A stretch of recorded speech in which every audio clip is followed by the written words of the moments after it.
Good day, YouTubers. This is Captain Hal, 1947, back again with one of my old guns. This time, part 2 of the 51M flatback style Mossberg. Since I last made my first video, I have refinished this gun, and you'll notice that I think it looks a lot better. It also has some of the parts that were missing, been replaced. But I have found out a little bit more information about this gun, that it's in some cases contradictory to each other. But a couple different authorities that I've talked to have told me a few things that I didn't know when I made my first videos. First of all, this gun came out in 1939 and not 1940. One of the sources of information that I had said it was only made for about 9 months. Another one says that it was made from 39 into 40 and partially into 41 before it was replaced by this 51M 22, which has a different mechanism in the trigger, and they made it a lot simpler, I believe, and a lot stronger. There were some shortcomings in this particular design, and this was actually the first attempt by Mossberg to have a semi-automatic rifle.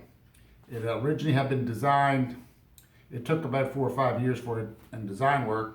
They came up with this model, and originally came out as a 50 and a 51, but it had a more traditional stock, not having the forestock on it.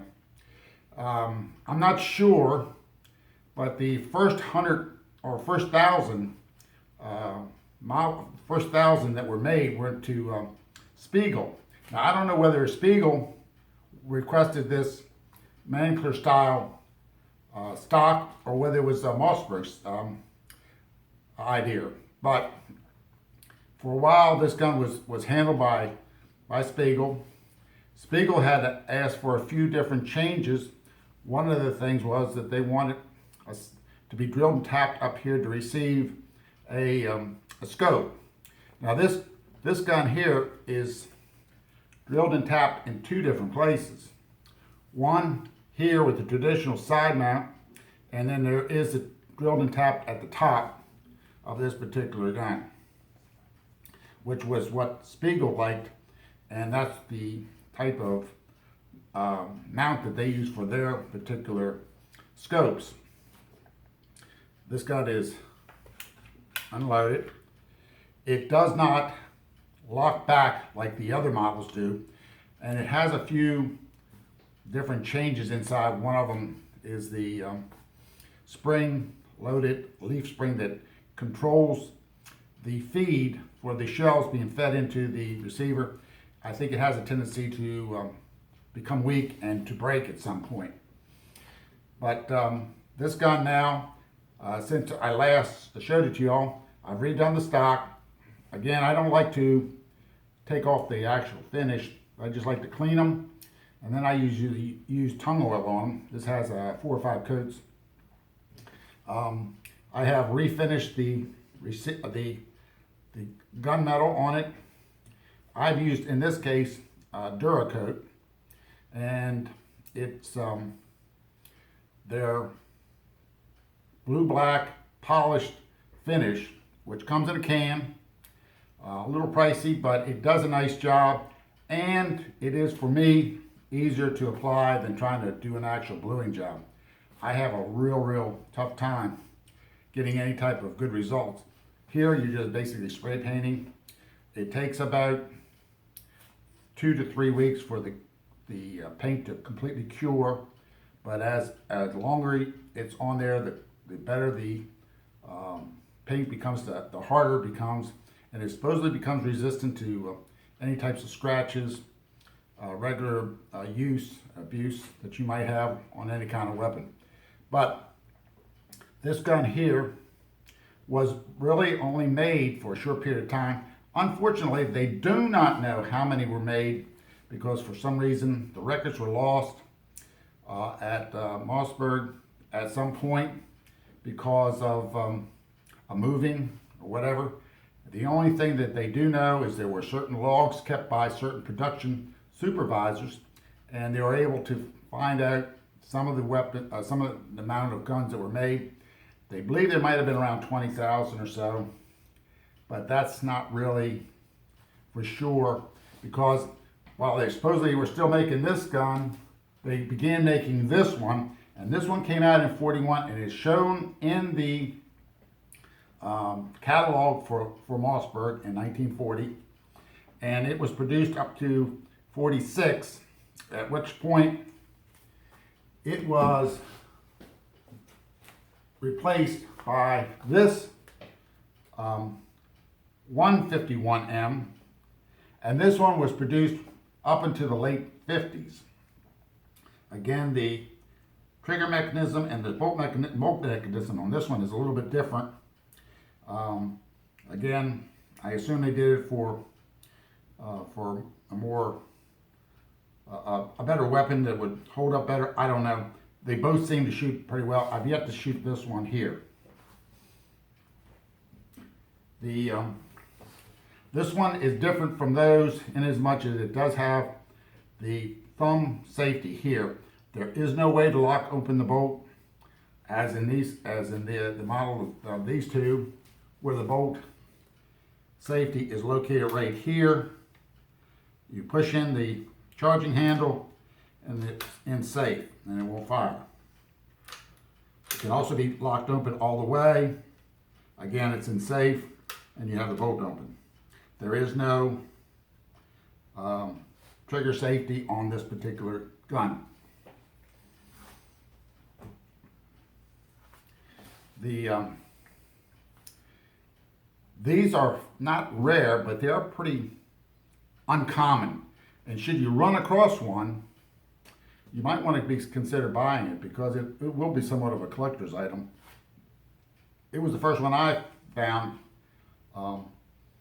and when I bought it, I wasn't really sure exactly what it was all about. I've later found out a lot more about it. It doesn't even show up as a model being manufactured by Mossberg. They just show a 51M, meaning this other particular weapon over here. This one here, they really don't show it as such, and it has such a short production life. There's a lot of things that they didn't, I don't know, just didn't care to have shown, but it is a pretty nice weapon. It is a little bit different. I've noticed that the stock here is a little bit narrower. The handle here is a little bit shorter. The belly is, instead of being kind of a straight run, kind of climbs up and then kind of curves in. It has instead of having as all the later models did, where they just stamped out a hole to receive the swivels, they had the swivel mounted onto here.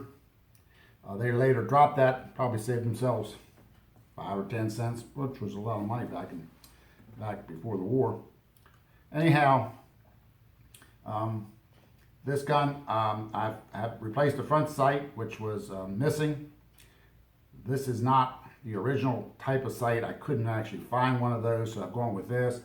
This is the original Type 4, number 4 sight that was manufactured by Mossberg, and it was later replaced by the 100, and then the 100 was replaced by the 130, and so forth and so forth. This one has the buckhorn sights here, and it got an elevation and a windage, so it's a pretty good. Some of the later ones had just a slide to elevate, and the windage, you had to take a little screw loose and move this back and forth to set the windage, which was it was actually cheaper. This is a lot more costlier sight.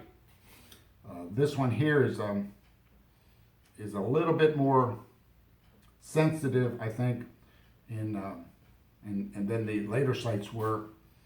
to set, you have to set the windage. You have to loosen the peak so that you can dial in your windage. In the elevation, you have to loosen the screw here on the back side so that you can raise and lower, and then you tighten it back in so that there is no possibility that it moves. Overall, these weapons is what I collect. I have about 5 of them now, of different models. There are a couple other sub varieties where they would change certain things, like they might put on the plastic butt plate, as they did later on after World War II. They changed the sights often, as they came up with they felt a better sight. They replaced that, and they would give a new nomenclature. Usually an A or a B would follow, or even in this case a C would follow that. The gun itself, the internals are all the same. It was just certain little modifications they made on the outside that would change from a 51MA to a 51MB, and so forth. And this was what they did, I think, pretty much on all the different models. As they made minor changes due to one thing or another, they would put the prefix of an A or B or C or whatever it was. Some rifles had a long production run, and so they probably had many changes over the years. The overall, like I say, I've not shot this gun, so I don't know exactly how it should operate. Although it looks like it should operate similar to the other ones. I feel it's a blowback system, so it's pretty simple. You have to use 22 long because that's the only shell that's got enough power in it. I've always used Federal ammunition in all my 22s, and I find it to hold up. I think it's the Federal Automatch, and it seems to let these guns cycle fine. I have not had any real problem most of the time. If I have a problem, it's usually the shell just didn't go off. Usually put it back in, pull the trigger again, and it usually goes off. So sometimes on 22s you have a little problem with the priming mechanism on them for whatever reason. But overall, this gun is pretty old. I mean, going all the way back to before World War II. So it's 80 years old now, and it seems like it should be operating perfectly. Once I tried it, once I've had the paint cure, this has only been on for about a week now. You can touch it, but you don't really want to use the gun until after this finish has had about 2 to 3 weeks of curing time, because it's an epoxy paint and it takes a while for the epoxy to adhere, to create a good bond on your rifle. If you ever decide you want to go with Duracoat, I can strongly recommend it. It is it's easy to apply. The biggest thing is cleaning the area real well. It comes with a can of cleaner and a Scotch guard, or a Scotch pad, I guess it is, for cleaning purposes, which will take off all the dirt and 2 and 3 cleanings before you really feel that you'll have a good bond in it. Then you need to hang it. Make sure that you've got it. Don't touch it anymore, as little as possible, because you got oil on your hands and stuff along that lines. And that will you'll find that you'll get a nice looking finish. You can paint it on any kind of material. It can be plastic, it can be wood, it can be metal. Doesn't matter the metal. It can be aluminum, it can be steel. It can be on brass. It will adhere to anything if you've cleaned it well. So this is the gun that before, and if you haven't seen it, look at part 1 of my video, and you'll see what it looked like prior to getting it finished, and it is, I think, a really nice weapon, and it's kind of a historical piece, and very unusual because you don't see them around very often, and if you do, consider buying it if it's got a reasonable price. So, also, this is the only video that I know of this particular weapon. I've not seen any more on YouTube. Maybe there is, but I have never run across it so far. So, anyway, if you have any questions or comments, please write me. I'd love to hear from you. If you've got any more information that maybe I should know, I'm not saying what I'm telling you is correct. I'd be glad to hear back from you. And thanks again for watching.